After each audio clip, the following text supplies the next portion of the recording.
Make sure the machine is turned on. Open the front cover.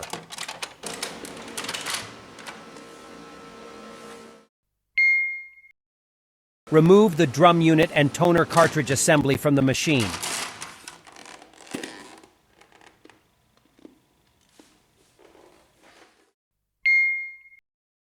Push down the lock lever and take the toner cartridge out of the drum unit.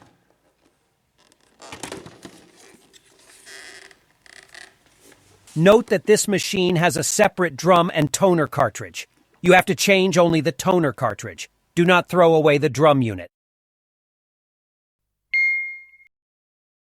Unpack the new toner cartridge. Remove the protective cover.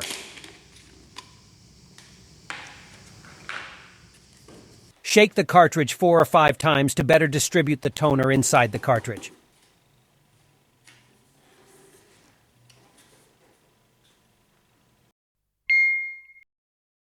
Push the new toner cartridge firmly into the drum unit until you hear it locks into place.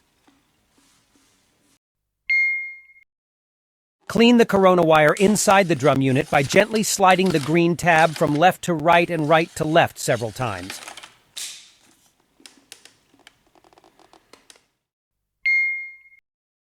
Install the drum unit and the toner cartridge assembly back into the machine. Close the front cover of the machine. You can now use the printer.